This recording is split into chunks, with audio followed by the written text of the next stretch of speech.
주 예수 내가 알기 전 날 먼저 사랑했네. 그 크신 사랑 나타나 내 영혼 거듭났네. 주 내 맘에 내게 섬김과 어울림의 사람들 비전 장로교회. 하늘에 계신 우리 아버지, 병상에 계신 큰 누님을 위하여 기도드립니다. 부모님을 섬기는 몫을 홀로 감당하고 계셔서 더욱 미안한 마음을 갖고 있었습니다. 그러나 병상에서 회복을 기다린다는 소식에 마음이 무거워져 하나님께 이렇게 기도로 기댑니다.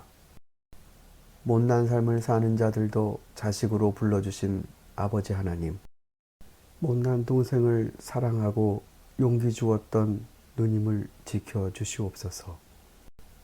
누님의 마음과 육신을 위로하여 주시고 강건하게 회복시켜 주옵소서. 주께서 누님에게 주신 강하고 아름다운 마음을 지켜주시고 믿음으로 바라보는 열매가 결실되게 하시며 주님을 의지하고 간절히 드리는 누님의 기도를 더욱 품어 주시옵소서. 우리 이민자들을 긍휼히 여겨 주십시오. 고국에서 가족들과 가까이 있을 때에도 미안함을 느꼈고 멀리 떨어져서는 더 미안하고 그리운 마음을 안고 살아갑니다. 그러나 주께서 우리에게 머물도록 하신 자리에서 값지게 사는 법을 가르쳐 주셔서 부모님들과 형제들로부터 받은 사랑이 헛되지 않게 하여 주십시오. 하늘에서 멀리 떨어진 땅으로 오셨으나 땅에서 언제나 하늘 아버지의 자랑이 되셨던 우리 주 예수 그리스도의 이름으로 기도를 드립니다. 아멘. 기도하는 사람들 비전 장로교회.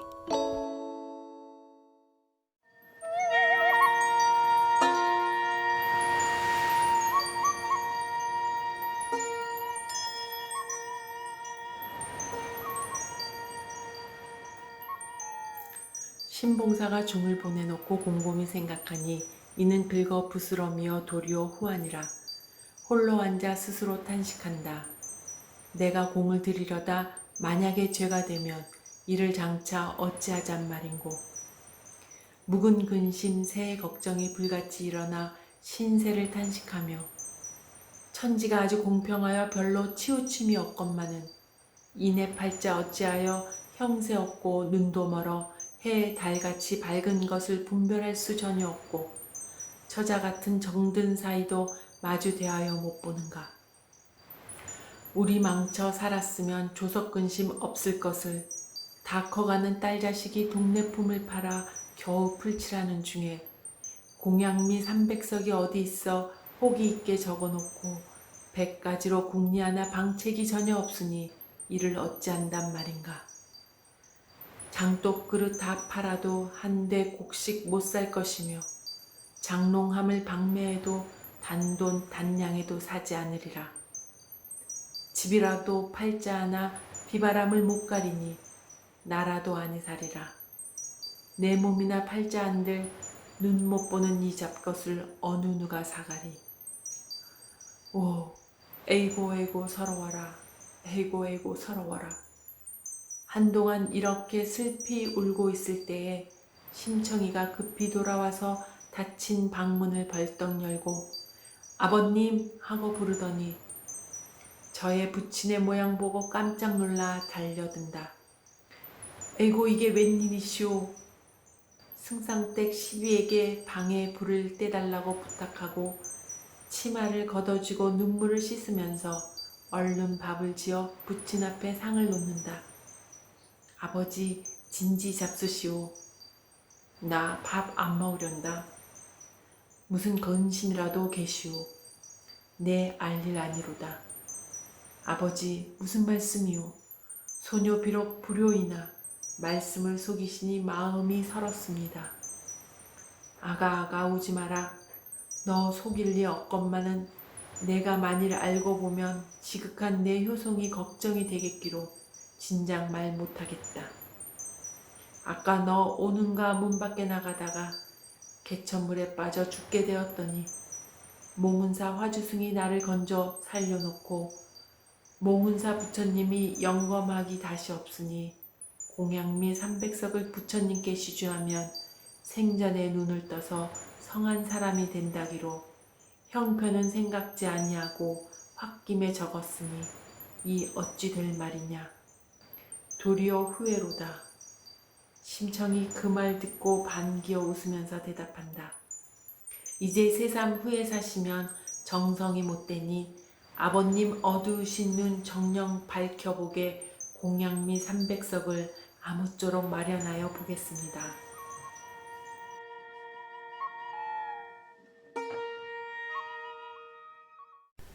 장승상 댁 부인을 만나고 돌아온 심청은 근심에 쌓여 어두운 얼굴을 하고 있는 아버지를 보았습니다.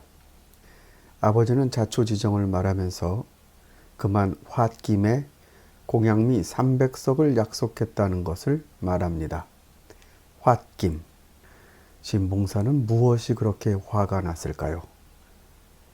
이 세상 천지에 있는 모든 사람들이 다 멀쩡하게 보는데 자신은 보지 못한다는 것이 화가 났을까요?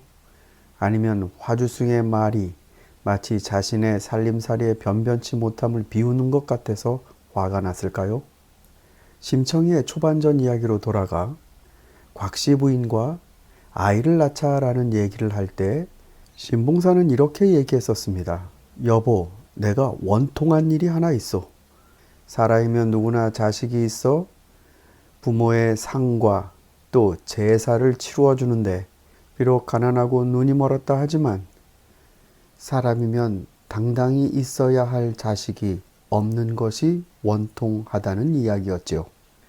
신봉사의 마음속엔 그렇게 세상 사람들이 모두 당연하게 갖는 것이 자기에게 허락되지 않은 것이 원통한 일이고 화나는 일이었던 것 같습니다. 그러나 심청전에 있어서 신봉사의 이 원통함과 이 억울함은 비극의 시작이 됩니다. 가난했다, 병든 몸을 가졌다라는 것이 비극이 아닙니다. 그걸로 인해서 곽씨 부인이 죽거나 심청이가 죽는 일은 없습니다. 곽씨 부인이 죽고 심청이가 인당수에 빠지는 것은 바로 이 신봉사의 원통함과 분노에서 시작됩니다. 그리고 자기가 사랑하는 아내와 딸을 잃게 되고 찢어질 듯한 고통과 후회로 신봉사의 분통함은 매듭지어집니다. 저는 이번 심청전을 읽으면서 정말 가슴 아픈 비극의 포인트가 바로 이 부분이었습니다. 눈멀어 앞 못 보는 신봉사보다 자신의 욕망으로 인해 또 한 번 눈이 머는 인간 신봉사의 모습을 보는 것에서 슬픔이 느껴졌습니다. 요한복음 9장에서 예수님과 바리새파 사람들의 논쟁 가운데 이런 말씀의 대목이 있습니다. 너희가 눈이 먼 사람들이라면 도리어 죄가 없을 것이다. 그러나 너희가 지금 본다고 말을 하니 너희의 죄가 그대로 남아있다. 주님이 세상 속에서 만나는 사람들, 주님께로 다가와 간청하는 사람들, 그들 모두를 목자 없는 양 같다라고 표현하신 적이 있습니다. 그들이 돈보따리를 갖고 오건, 갖고 올 게 없건, 쩔뚝거리며 오건, 더듬거리며 오건, 주님은 그들이 모두 불쌍해 보이셨습니다. 마태복음 9장 표현을 옮기면 고생에 지쳐서 기운이 빠져 있었기 때문이다 라고 했습니다. 저는 신봉사를 욕할 수 없습니다. 내가 갖는 욕망이 가져오게 될 슬픔과 고통에 대해 저는 소경입니다. 하나님이 아브라함을 처음 불러내실 때 이렇게 말씀하셨습니다. 내가 너에게 보여줄 땅으로 가라. 하나님이 보여주실 땅으로 가라. 하나님이 보십니다. 그리고 아브라함은 그곳을 따라갑니다. 시각의 주체를 하나님으로 의지합니다. 훗날 이삭을 바쳐야만 하는 모리아 산으로의 여정 가운데 그 아들 이삭이 물어봅니다. 아버지, 양은 어디 있습니까? 그때 아브라함은 대답해 줍니다. 하나님이 보실 것이다. 아브라함은 소경이었습니다.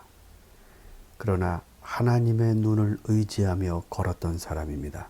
다시 말해 어떻게 믿는 것인지를 보여준 사람일 뿐만 아니라 한 치 앞도 못 보는 인간이 어떻게 길을 갈 수 있는지를 보여준 사람이기도 합니다.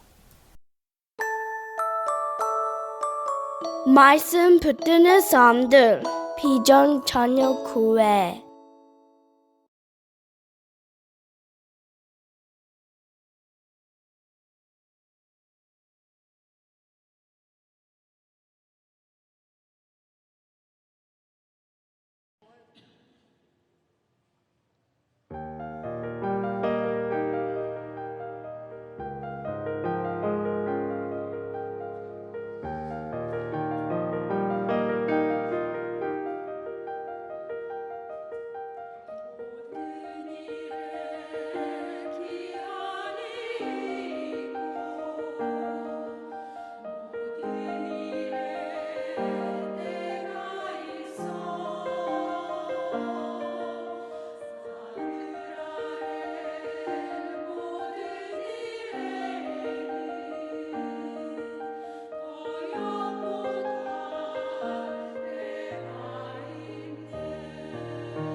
찬성하는 사람들 비전 장로교회